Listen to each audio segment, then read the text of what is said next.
authenticity, we can now no longer trust what we see. How many of you have this app on your phone? What app? What app? How many of you actually would edit your selfies or photos before you post it online? Inilah. Okay, fine, I'll come clean, I do it. Anybody else? For those of you who put up your hands, thank you so much for your honesty.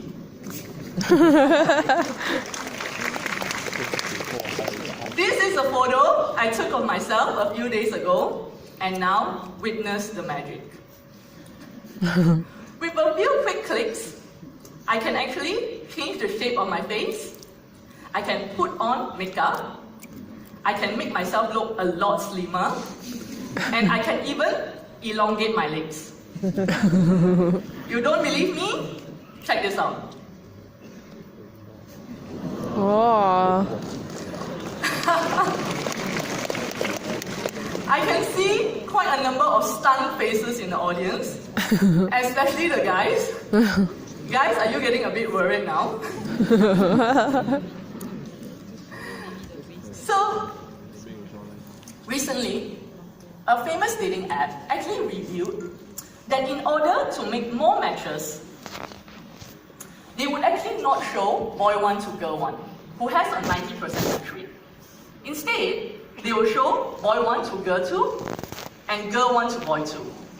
By doing this, instead of matching just 2 people, they can now match 4 people. From a mathematical and business perspective, this makes complete sense. However, from the perspective of boy 1 and girl 1, they might feel cheated that they have not been shown their best match. And to make things even more complicated, we can now no longer trust the authenticity of the messages that we receive. When it comes to online dating, now you do have some love scammers on the internet preying on lonely hearts. On top of that, you actually have some dating apps who are creating bots to lure their users to pay. When it comes to online dating, I'm sorry guys, but you guys are a bit worse off because the gender balance is 70% men and 30% women. So imagine David, who is a successful, single, sincere guy who is looking for love online. And when he turned on the app, he received this message. Itu yang jadi aku nggak percaya. Okay, 70%. so in order to reply to the hot and gorgeous Jennifer, David is asked to pay. What do you think David will do? Hey. So you must realize by now, David has received many rejections and many non-replies from a lot of the girls that he has been trying to message.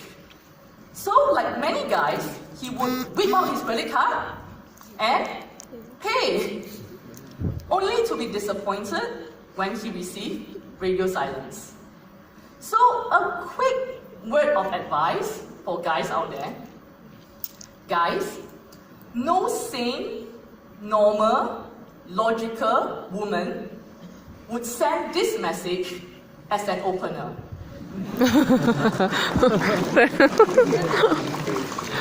If you receive this message, it's definitely from a bot or a scammer. Wow. My husband and I emptied our life savings 14 years ago and started our own dating company. To date, we have arranged more than 100,000 dates. So we have evolved from a pure brick and mortar business to having an online matchmaking platform, to having our own mobile dating app, date coaching division, and most recently, a lifelong relationship advisor that's based on AI and blockchain. We have witnessed the transformation of the dating and love industry from the traditional dating of face-to-face, one-to-one, to today's digital dating, where singles are reduced to one single photo, to be swiped left or right. And if they do not like that photo, they do not even bother to read that profile description that you have painstakingly written. And chatting has become like mini dates. Every single question, reply, emoticon is judged and scrutinized to decide whether they would like to continue with the conversation. And you know the answer is a big fat no when you have been blue-ticked and ghosted. Gimana sih? How many of you here actually have friends who are single? Apa? I see quite a number of hands. I didn't ask you whether you were single. I asked you whether you were Okay, so if you were to ask your single friends why they are single, Why are you single? I tell you, their answer is because I have not met the right one. So singles feel that their problem is the meeting problem. They just do not have the time or the opportunity to meet the right one. However, being an industry veteran who has been in this for the last 14 years, I have come to realize that finding the right one is not just about meeting the right one. It's actually also about being the right one and choosing the right one. Are we the right one ourselves? Do we have the right mindset and the right skill set to meet the right one when he or she comes along? Ladies who come to our dating service, they usually ask for a guy who is 1.75 meters. It doesn't matter whether they are 1.5 meters or 1.7 meters. I remember asking this girl who is 1.5 meters, why do you need someone who is so tall? And this is her answer to me. Violet, you see, I want to be able to wear my 6 inches high heels and still be able to rest my head on his shoulder. So, maybe this is what she meant. Tuh, suka heels kan? Ladies, if you do know that it doesn't matter whether the guy is 1.65 meters or 1.85 meters, this has no correlation whatsoever with whether he's going to make a good husband or a fantastic father. The important question we need to be asking ourselves is really this. When we are looking for our lifelong partner, are we actually focusing on superficial criteria? Or are we looking at significant criteria that's going to build and sustain a long-lasting and meaningful relationship?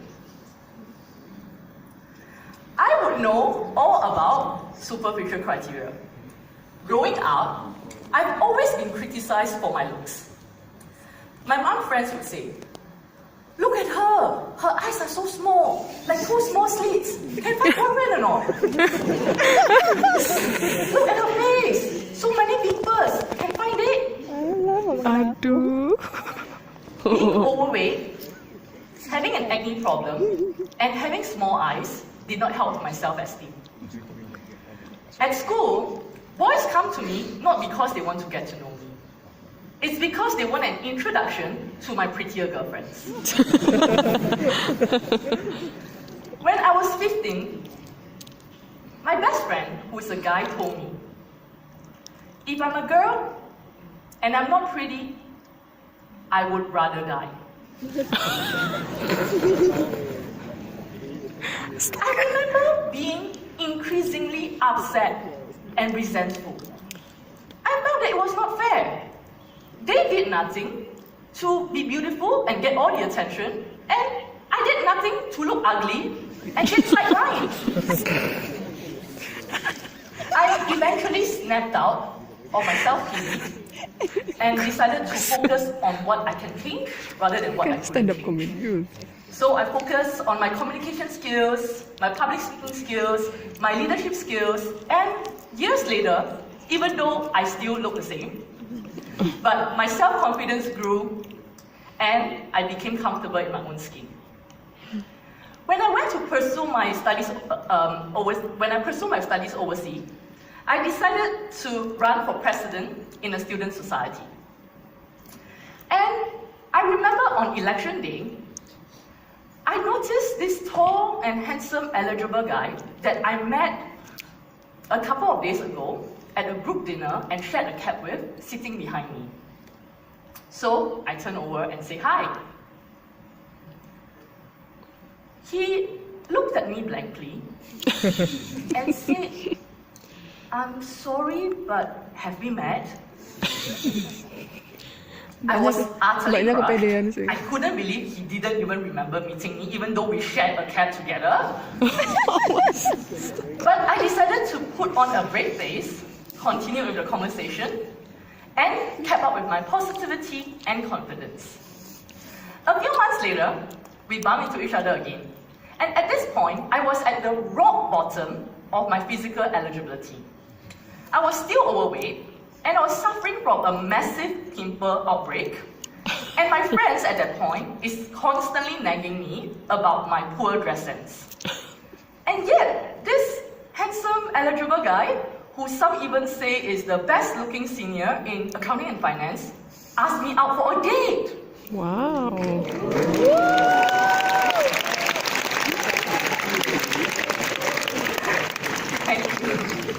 And 3 months later, he asked me to be his girlfriend. Woohoo! 5 years later, he asked for my hand, and we got married. Wow, so sweet. The key is confident aja. Take note ya. I wouldn't even dare believe just 10 years ago. I remember asking my husband Jamie, why did he choose me? And his reply was, Important question. he was attracted to my confidence and my positivity. And I learned that even when the world labels us ugly, we can create our own definition of beauty.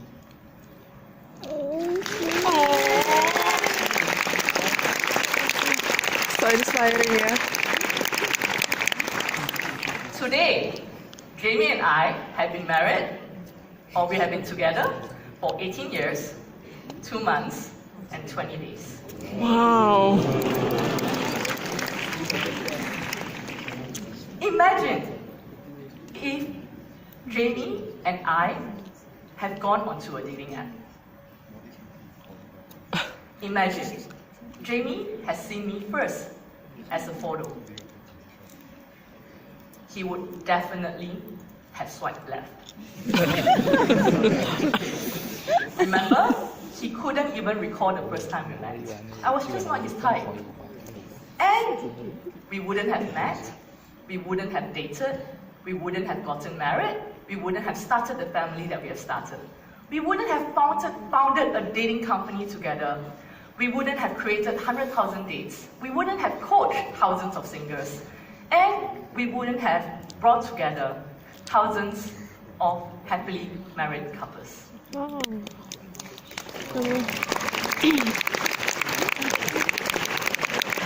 And today, I wouldn't be standing in front of you, sharing with you my story. Technology has successfully brought together millions of connections.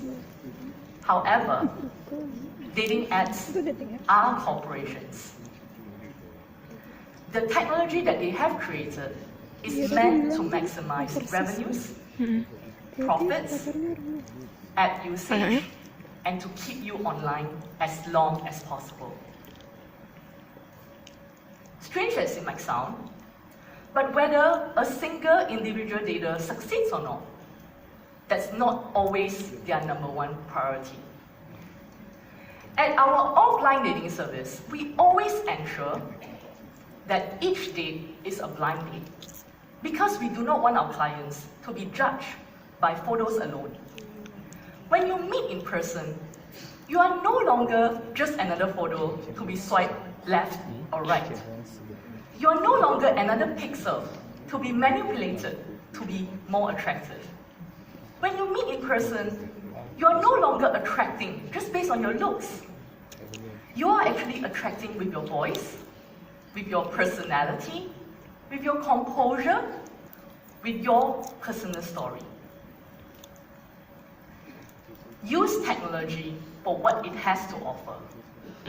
But do not leave your love life to algorithms alone.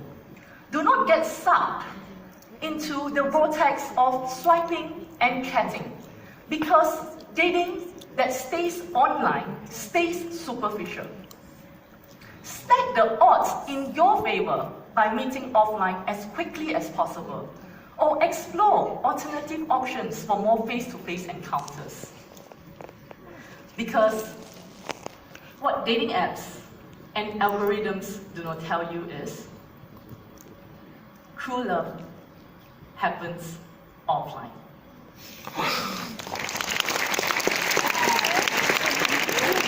Oh.